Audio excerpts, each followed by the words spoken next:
It's sausage and peppers fried with garlic.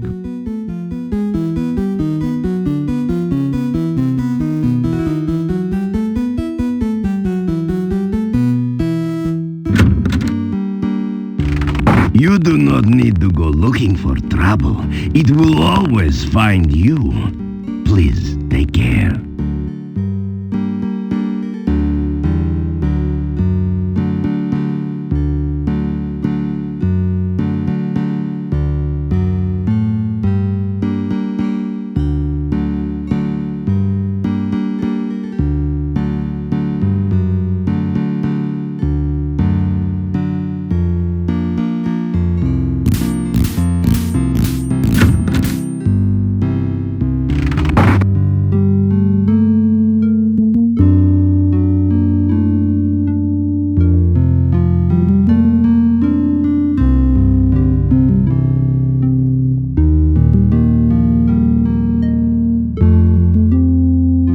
That was fun. Now you feel like climbing something even higher, like Mount Tana.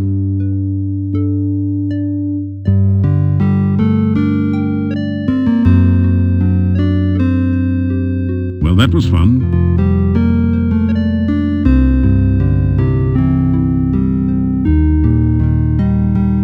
Well, that was fun.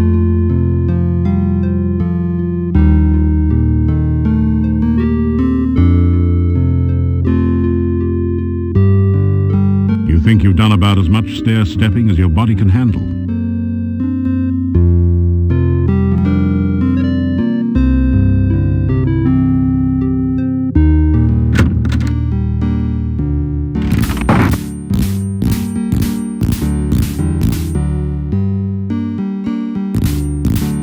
The hectopus seems somehow calmer as you present the Dark One sign to it. You get the feeling that there's something it wants you to do with the sign.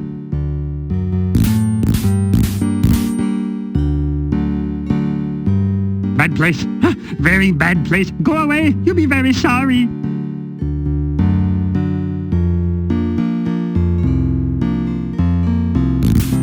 You push the Dark One sign into the indentation on the door. It fits perfectly.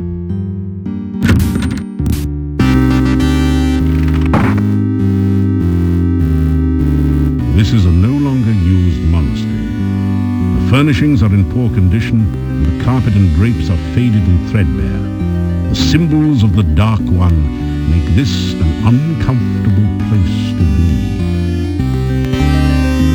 That's one of the windows you could see from the street. Now that alcove looks as though it was put there to hold something very important. This carving depicts a cavernous, hungry-looking mouth.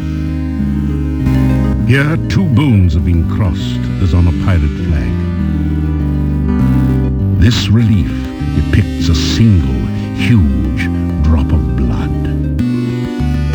This relief shows a storm cloud, evidently representing the concept of breath. This is a bas-relief image of a heart. If you look out of the corners of your eyes, you can almost see it pulse.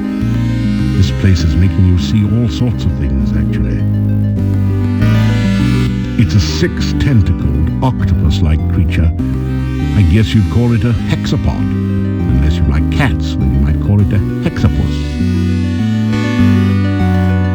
This amazingly lifelike sculpture looks like a cross between a baby troll and a hermit or dervish.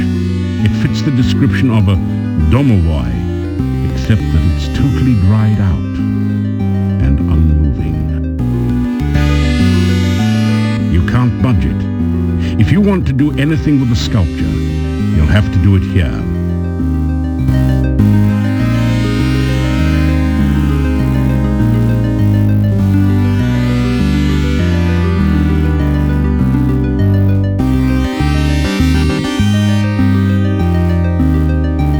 Very wet be I, very wet and very alive. Glad am I to be alive, happy thanks I give you.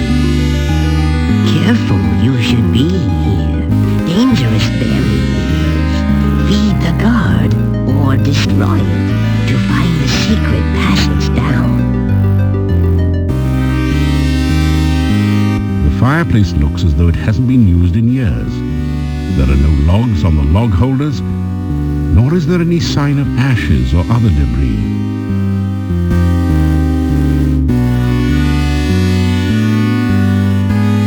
It doesn't budge. That's funny. The strange six-tentacled creature is moving. It looked like another wall decoration at first.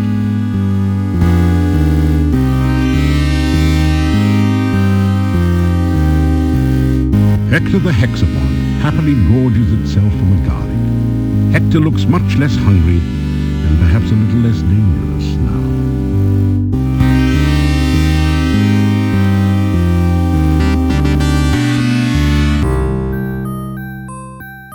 There is a cold feeling down here that chills your bones and sets the hairs on the nape of your neck on end. There is a musty odor of mold and mildew mingling with the sickeningly sweet smell of decaying flesh. Welcome to your nightmare. Above the altar is the sign of the Dark One, surrounded by arcane letters. A notch next to the A makes you think that perhaps that is some sort of starting point for the letters. There is a huge book on the altar. The binding looks like stretched human skin, with letters and markings written in dried blood. The letters spell out Necrophilicon. What could that mean? Oh, that's it. Something like the Silmarillion for of the love of death. There's something very, very wrong and dangerous about this book. You've seen some pretty ridiculous things in your time, and that's certainly one of them. The dark confines of the recessed alcove hinted unimaginable horrors. The huge barrel is labeled Cask of Amontillado. This must be the fabled spirit that provided most of the income and fame of the monastic order here. It is rumored to provide strange and mystical visions to those who taste freely of its contents. The roll-top desk is spotted with dark and ominous stains.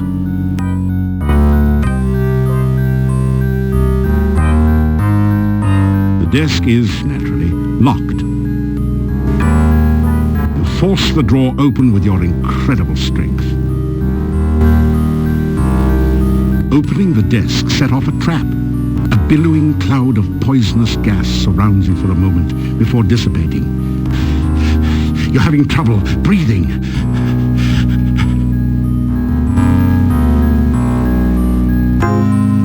You rifle through the Mad Monk's desk and find the diary of Amontillado. Boy, was this guy well. Reading this makes your head hurt.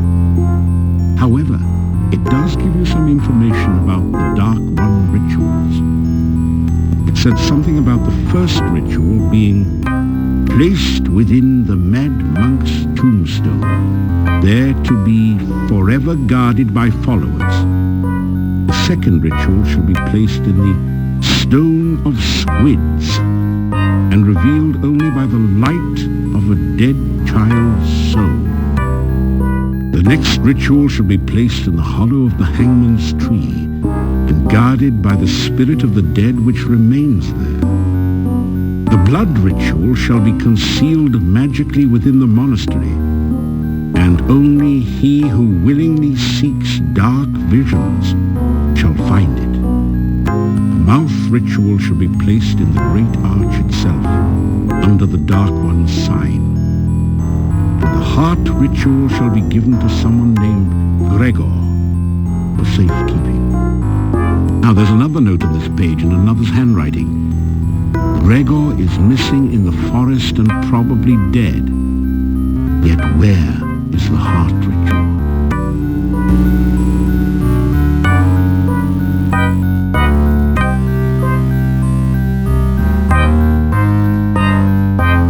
The only effect is a tingling sensation.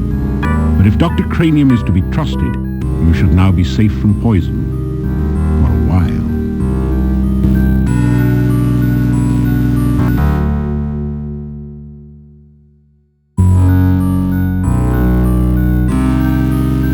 That didn't do anything useful.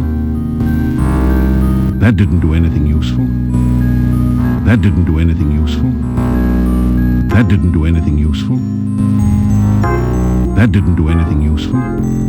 That didn't do anything useful. That didn't do anything useful. That didn't do anything useful.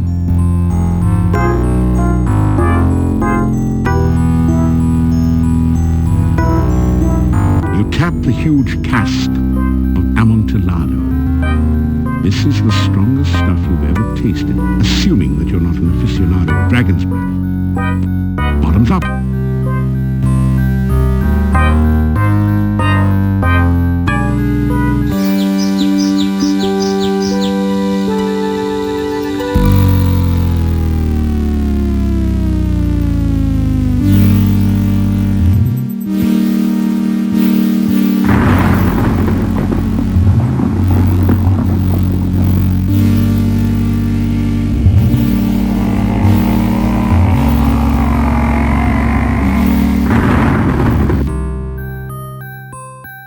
Man, have you got a headache?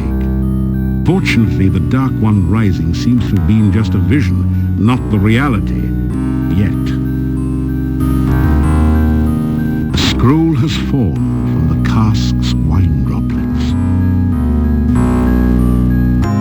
You pick up the rolled paper on the floor. It has a symbol of a drop of blood at the top and the inscription, Ritual of Blood. You can't read any of the other writing on it.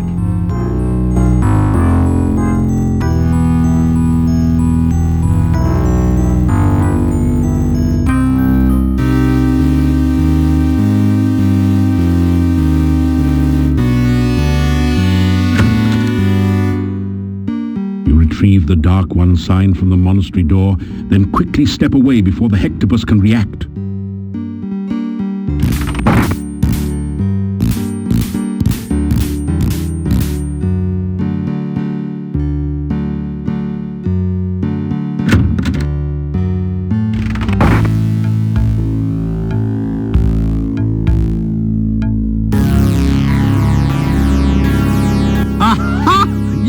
I have it!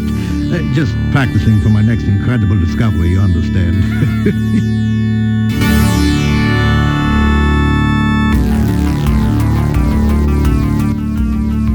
You really should take the time to learn some of the basic principles of science. Learning the nature of the scientific elements and the patterns of the stars will improve your life. Here you are. Here you are.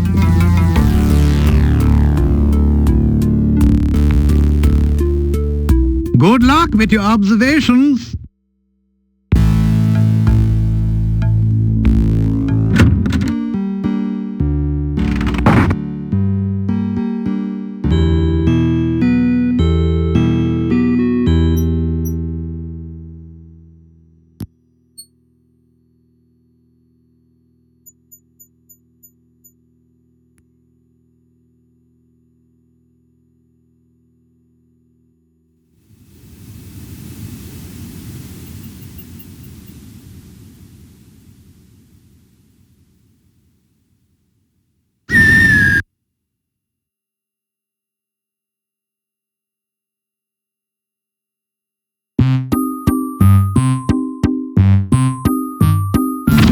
Gotcha! Lishy, riddle's done. Thank you much for all the fun.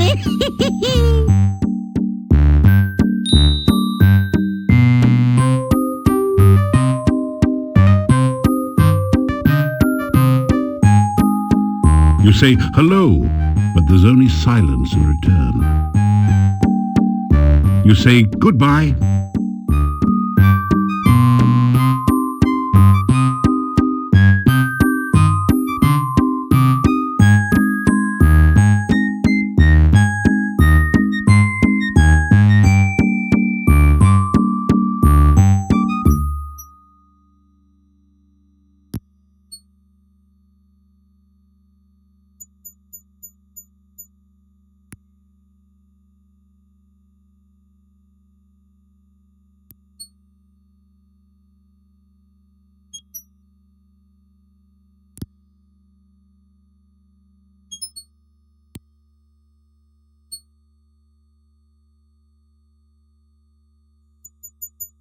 The bush doesn't seem to have much to say to you.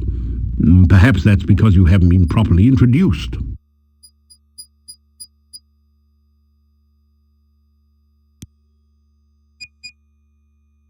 As you repeat the magic phrase you learned from the Lishi, the bushes on the west spring apart as if by magic. Oh, that's right, it is magic.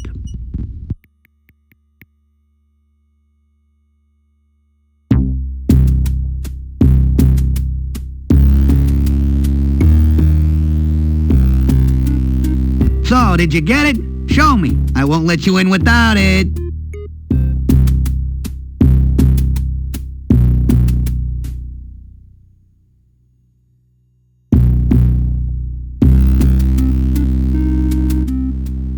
She's getting hungry. You know, it's a heady experience just talking to you. She didn't give you the recipe. All right, let's see. You'll need a pie pan for starch. You'll need bone meal for a crust, grue goo for flavoring, and elderberry berries, of course. You do realize it's supposed to be bad karma to mention the Dark One. Eh, what do I care? You can't do much to me now anyway. Well, you've probably seen the cave mouth. We flew by it in the hut on the way into the valley. Nasty-looking thing. Whew. It takes some sort of ritual magic to get the mouth to open. I understand someone at the castle has that ritual now. I'm not too sure what's up in the castle. Baba said something about them being her kind of people, but that could mean anything from ghouls to necromancers. The castle creatures keep to themselves and we keep to ours. Well, ritual magic usually involves saying and doing something stupid for a long time at some stupid place in order for something just as stupid to happen.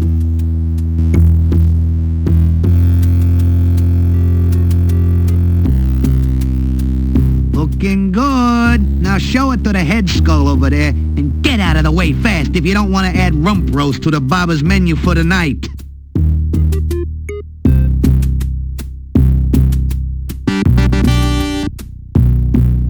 The skulls appear to have stopped flashing their lasers. You pick up the pie. It's been cooked to a delicate golden brown. Hey, bird legs! Squat!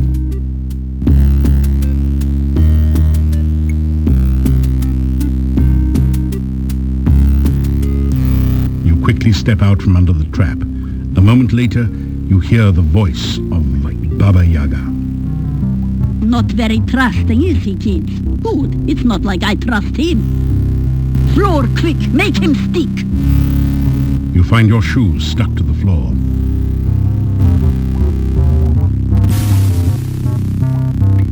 Spirits of the swamp and mire, aid me in what I desire. Creatures of the mist, beings of the fog, turn this human into a cute hedgehog.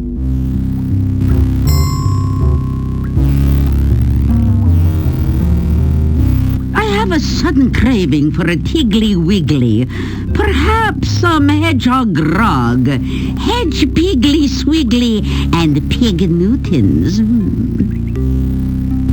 What's that you say? Elderberry pie?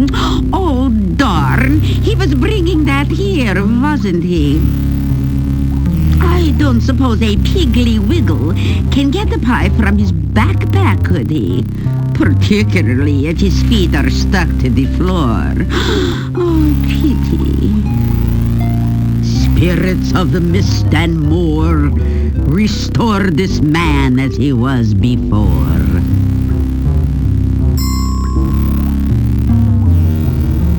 So, now my dining delight, do you have what I asked for?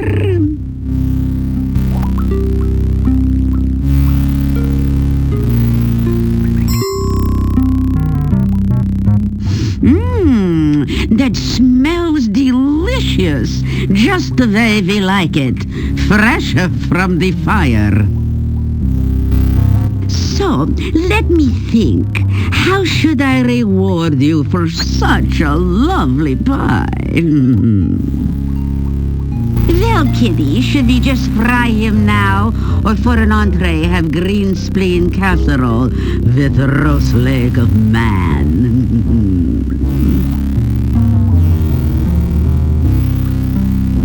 Oh, all right. I suppose he did do us a favor. It wouldn't be polite to eat him now.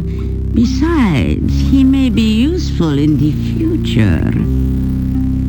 So what is it that you want as a reward for your lovely pie?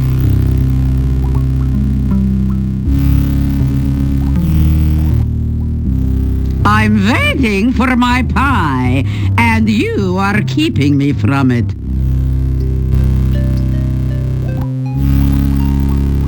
You tell about the gnome and how he wants his humor back. Humor, is it? You want a sense of humor. I'm not sure the gnome really had a sense of humor, making fun of poor old ogresses. Oh, all right. Take this good humor bar and give it to the gnome.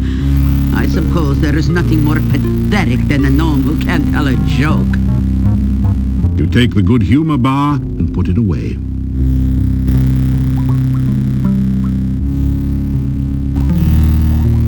You've got what you wanted, and I've got what we wanted. Tasty treat, now retreat.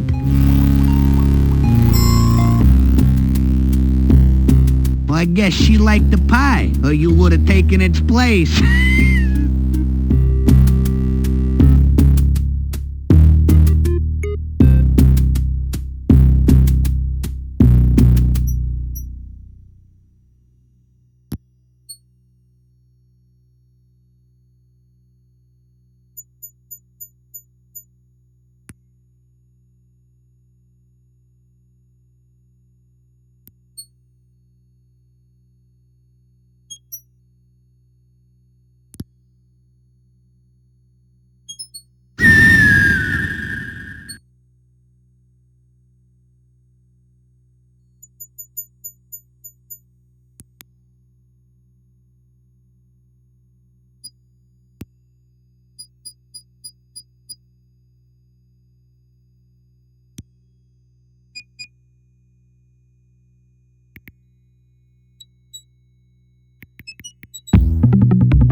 You swear the wolf growls out something that resembles fortune teller. The wolf howls an unintelligible response. What did you expect, a lecture on canines?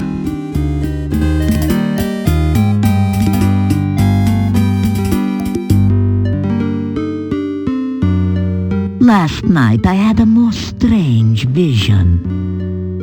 I saw you standing in the forest. You were not near any water, yet I thought you were fishing. You threw something into the air that looked like a bird, and yet not a bird. The bushes rustled, then started moving towards the strange yellow bird. That was all I saw. It was most strange.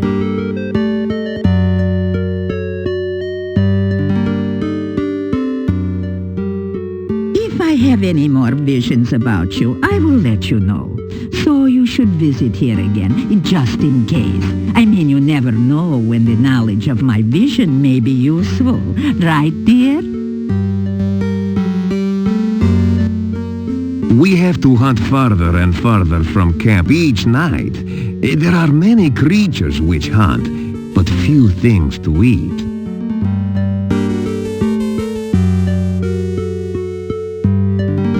You tell about Rakesh and your adventures in Tana. You fought a demon? Oh, then perhaps you can drive off the dark.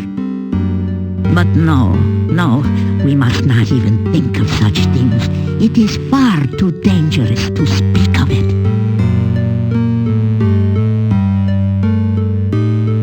You tell about your meeting with Katrina. I have no knowledge of such a person. Much is strange about your story.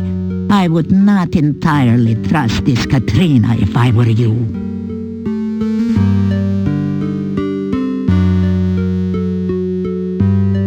Again, the cards are prepared, and they shall reveal what they will.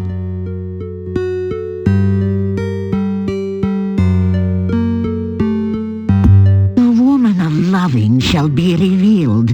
What may we now learn of her distant past?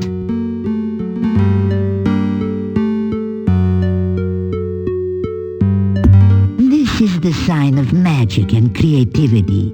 She, as the others who influence your life, has the power. She is the one to whom magic has been the strongest influence upon her life. She is a master weaver of spells. Now, what next can we learn?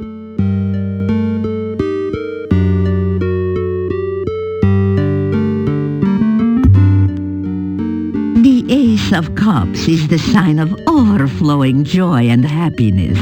This is a woman who uses her power joyfully, giving gracefully and lovingly to others. Ah, she is generous and loving, and she has shown this through her use of magic. This woman gives from her heart. What now can we learn of the more recent past?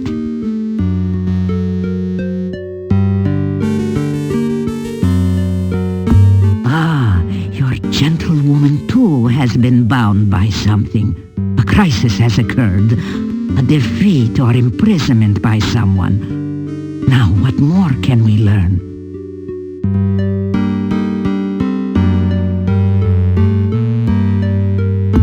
This is a sign of balanced force, a stalemate, of things not coming to a resolution. That with which the woman came in conflict has also been held in check. They were locked in battle, or they were both defeated in the past. What then of the present? Reveal the next card.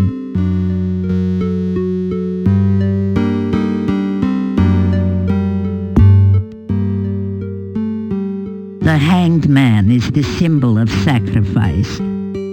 Conflict in the past required this woman to give up something of great value. She has paid some great price, but the outcome is uncertain. Let us see the next card.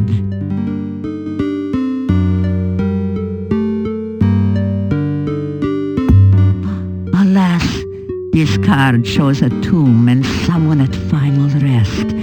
The woman's sacrifice was exile, or possibly even death. Yet her sacrifice still affects you. Somehow I cannot believe that her sacrifice was in vain. Now, let us see that of her possible future.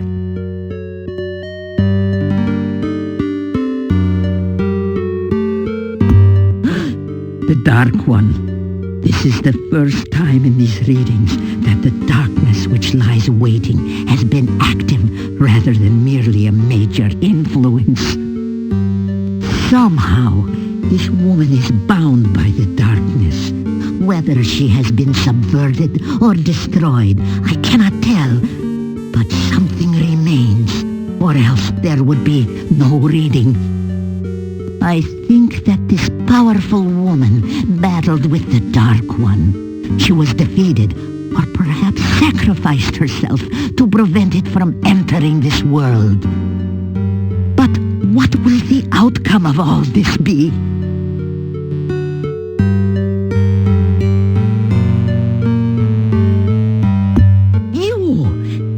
You are not only a friend to the gypsies, but a great hero hero as well.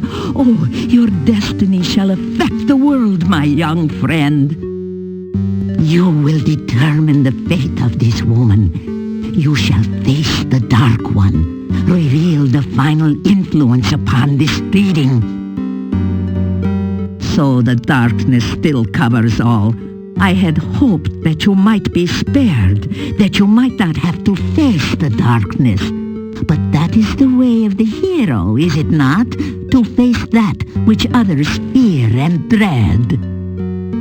Go now, learn what you can of the Dark One. The more you know of your enemy, the greater the chances you have against it. The cards have spoken, and so have I.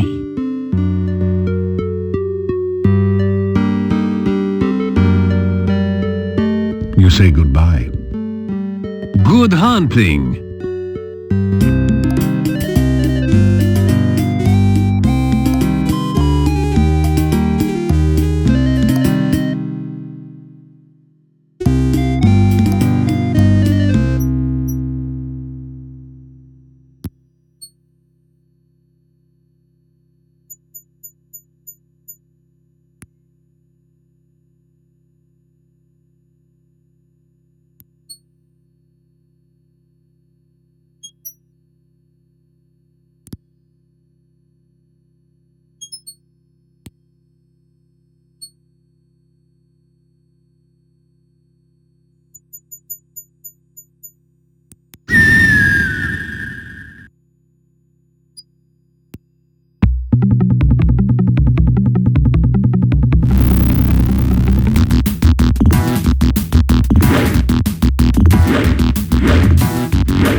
You grab a handful of rocks.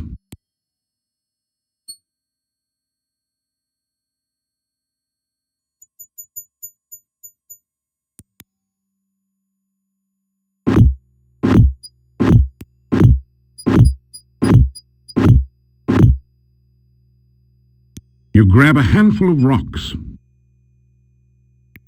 You grab a handful. You grab a handful.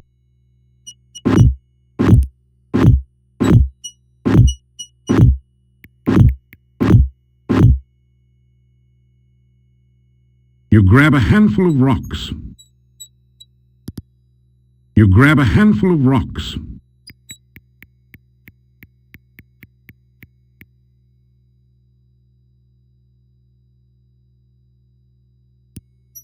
After some rest, you feel better.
The nasty Necrotor has fallen to your onslaught. Unfortunately, this is a far from endangered species.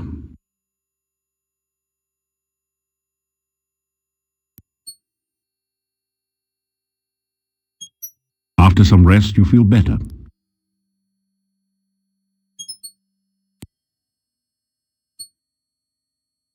It doesn't budge. It doesn't budge.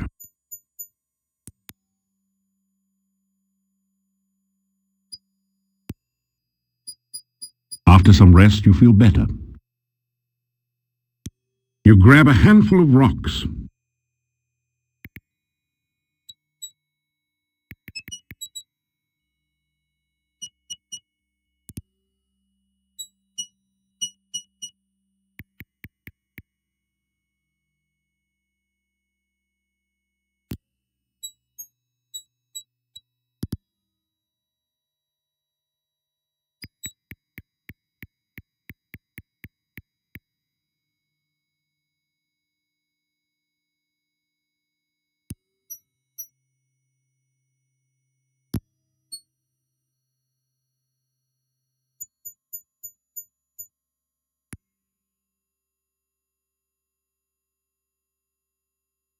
After some rest, you feel better.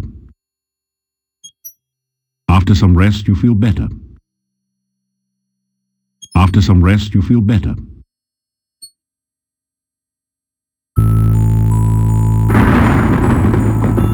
Did you get my message? I hoped you would come to see me here again. I wanted to ask a favor of you. I need your help. I am trying to find... but we... I am sorry. It's just that this is so important to me that I couldn't wait to ask you.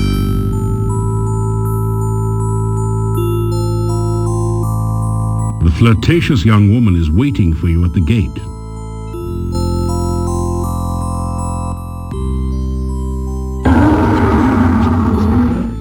But really, it is too dangerous.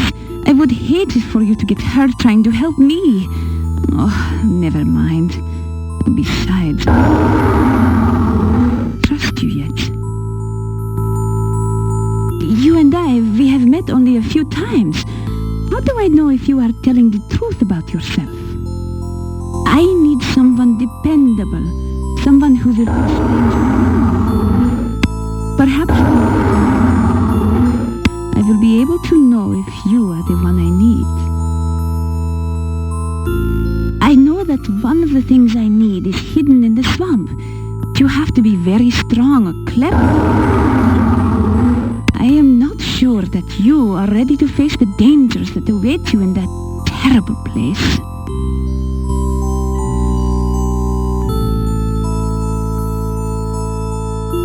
Please, work on your skills before we next meet. Mordavia is a very dangerous place. I do not want anything harmful to happen to you. Farewell. Katrina seems to walk off into the mist. Odd. You've never noticed much fog around this area of the forest.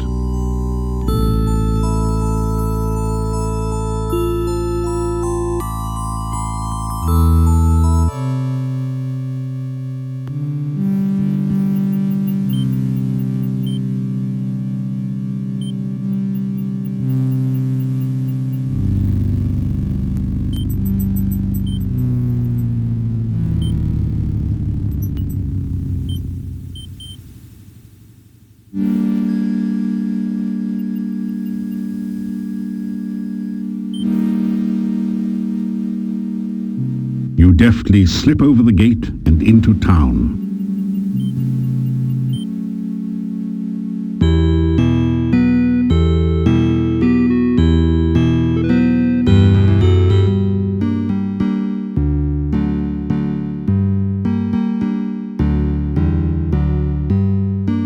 You hear movement on the other side of the door. After a few minutes, you hear someone removing the bar and unlocking the bolts on the other side of the door.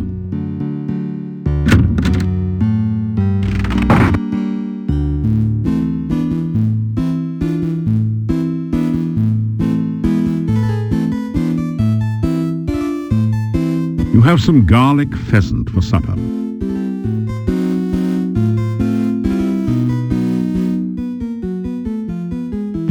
I had a dream last night about my lost daughter, Tanya. I awoke suddenly and had difficulty getting back to sleep. Other than that, I am well.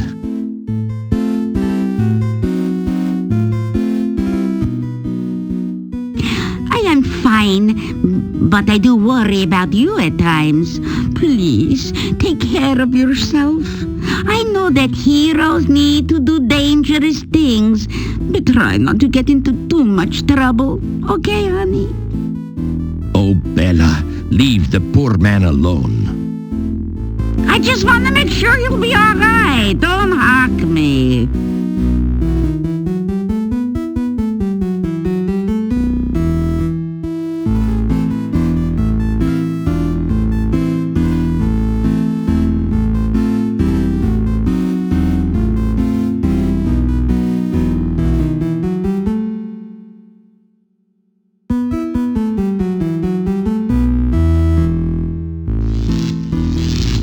A voice from behind the door says, "Whoops, sorry. Seems I forgot about my burglar alarm. Hope it wasn't too shocking for you."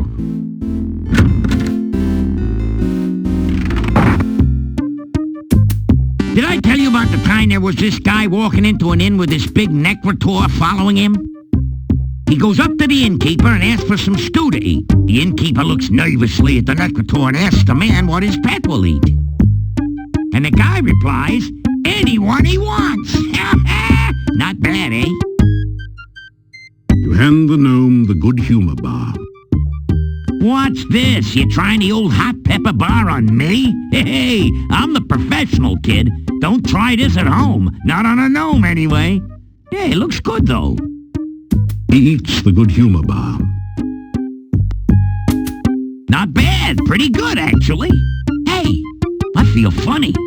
I mean, really funny. What was that thing? You tell the gnome about Baba Yaga and the good humor bar. Thanks, pal. Guess this yuck's on me.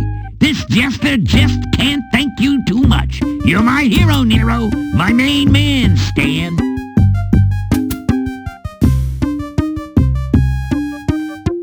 So you got by with a pie, aye? My. Always knew the way to Baba's heart was through her stomach. Probably someone she ate. You know what they say about cannibals? Always having a few friends over for dinner.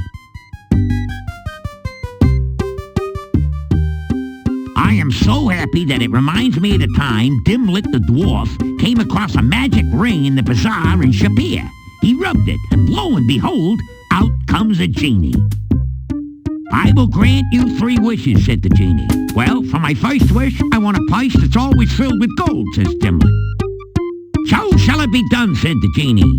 There before Dimlit appeared a purse. He turned it over, and a pile of gold spilled out on the desert sand. Again and again he turned it over, and more gold covered the ground. "Master, you do have 2 more wishes left," said the genie. "Oh, that's right," said the dwarf. "Well, give me 2 more of these." Let me tell you, I'm every bit as happy as Dimlit was. You know what they say about humor? If you don't got it, you won't get it. And if you don't get it, I'm sure someone will try to explain it at great length. A flying rumor never has any trouble making a landing. I heard that the shopkeeper's husband left her because she was such a scold. She was a person who was quick on the floor. When she wanted his opinion, she gave it to him. Do you know why gnome jokes are so short? So that they won't go over the dwarves' heads. There's no point in telling a dwarf a joke with a double meaning. He won't get either one. Judging from the expression, "what you don't know can't hurt you," dwarves are practically invulnerable. Of course, far be it from me to say that all dwarves are just plain dumb. Most are pretty greedy, too. Dwarves get their money the horde way. They won't even spend the time of day. Dwarves don't care how people treat them, as long as they do. Of course, you know what you got when the singing dragon fell into the dwarf mine. A flat miner. And on that note, let's change the subject. Do you know why gnome jokes are so short? So that they won't go over the dwarves' heads. There's no point in telling a dwarf a joke with a double meaning. He won't get either one. Judging from the expression, "what you don't know can't hurt you," dwarves are practically invulnerable. Of course, far be it from me to say that all dwarves are just plain dumb. Most are pretty greedy, too. Dwarves get their money the horde way. They won't even spend the time of day. Dwarves don't care how people treat them, as long as they do. Of course you know what you got when the singing dragon fell into the dwarf mine, a flat miner. And on that note, let's change the subject. Well, now that I'm back in the funny business, it's one more show and I'm back on the road. I'm going to show these yokels that he who laughs last just didn't get it.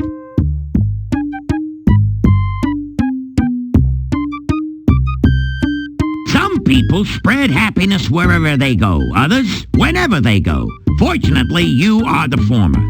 If you was the latter, you'd probably have a few rungs missing. Before you blow, Joe, I figure I owe you one. I'm gonna let you in on a secret only we gnomes know. I'm gonna tell you the ultimate joke. Don't wince, Vince. This is straight, mate. You tell this one, and whoever hears it is gonna laugh. Really laugh. Can't help it, can't stop it kind of laugh. Only works once, and should only be used in last resorts, Mort. It's the last laugh, so to speak. The best jest of the West. Yours for the telling. The gnome tells you a rather silly joke. You find yourself laughing despite yourself.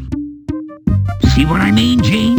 Tell this joke to a big bad dude that's out to do you in, then exit while he's laughing. Use it or lose it. Bye-bye, birdie!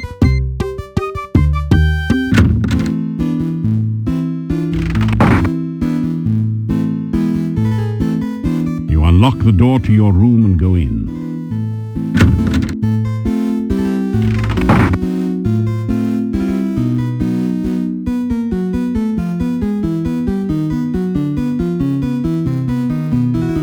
The domovoi appears in the room beside you. You help okay. Domovoi much wetter now. Maybe help you okay I will. You fine hero. You okay.